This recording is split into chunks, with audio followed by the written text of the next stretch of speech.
Le jeune homme et la jeune demoiselle entrent dans une relation avec pour objectif de fonder un foyer.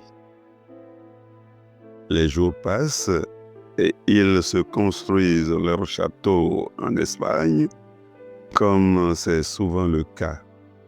Puis, ils arrivent convolés en juste noces. Le jeune couple, Caïn fait son petit bonhomme de chemin. Il s'autogère et acquiert des expériences. Des échecs dans la gestion du foyer, il en apprend pour la stabilité et le développement du ménage. Mais il se fait que, dans bien des cas, les choses en vont autrement. En effet, la belle-mère du conjoint, tel un gendarme, cherche à avoir le contrôle et la guidance du foyer. Elle s'introduit dans le couple, prend la direction des affaires aux grandes dames de sa bru ou de son gendre. Deux jeunes qui fondent un foyer sont-ils si immatures pour ne pas pouvoir se prendre en charge et se gérer? On en trouve par ailleurs de ces belles-mères qui, consciemment, choisissent de s'avilir à travers le rôle qu'elles accomplissent dans le ménage de leurs enfants et qui est dicté par les difficiles conditions d'existence qui sont les leurs. Accompagner un jeune couple signifierait-il s'ériger en maîtresse de maison ou se résoudre à perdre sa notoriété en s'illustrant dans des bassesses? N'y a-t-il pas lieu, dans de pareilles circonstances, d'interpeller la belle-mère et d'exiger qu'elle soigne sa tenue en face de sa bru ou de son gendre? Belle-mère, pour ta dignité. Dans l'opinion, tu n'as pas toujours bonne presse, à tort ou à raison.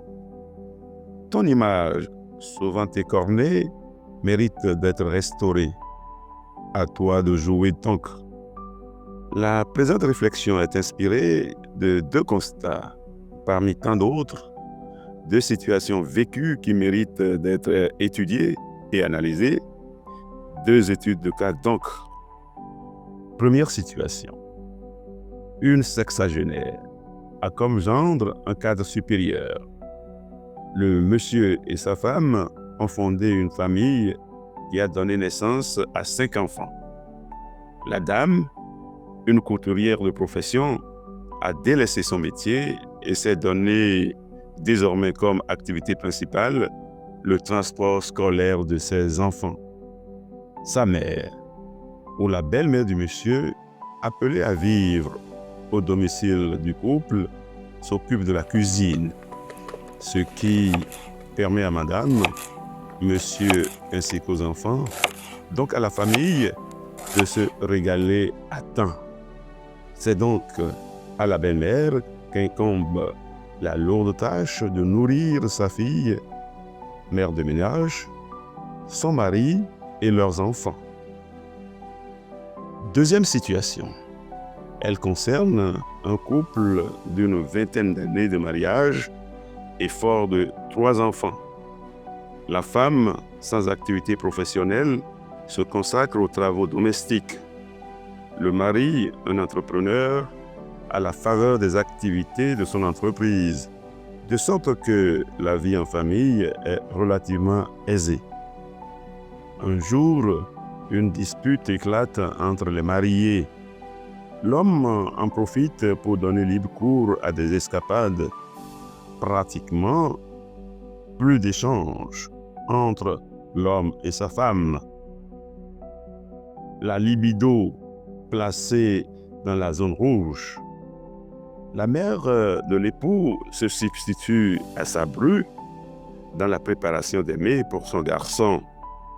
Depuis plus de 2 ans, le malentendu perdure.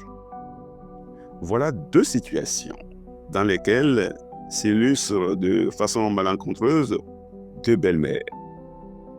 Dans le premier cas, comment une belle-mère peut-elle s'humilier ou se ridiculiser au point d'être la majordome de sa fille et de son mari? Que lui reste-t-il à sauvegarder en tant que belle-mère après avoir foulé aux pieds son honneur en acceptant de descendre si bas? Que dire du gendre et de l'épouse qui n'éprouve de gêne à esclavagiser la belle-mère ou la mère? Dans le second cas, sans exagération aucune, on a affaire à une belle-mère qui agit comme la coépouse de sa bru. Plutôt que d'œuvrer à éteindre le feu, elle agit de manière à conforter son enfant dans sa position.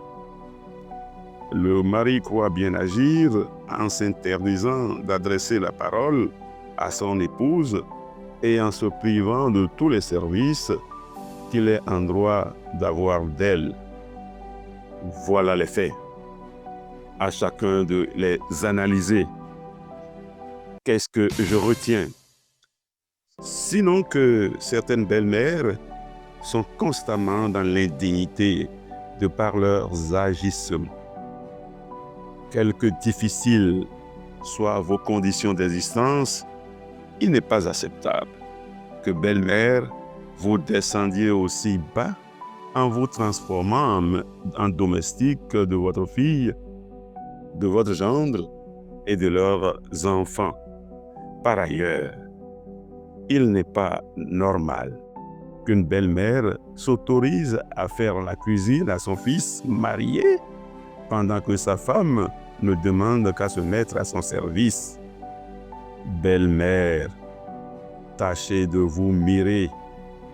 Cela peut vous amener à corriger vos écarts de conduite et avoir un supplément d'âme.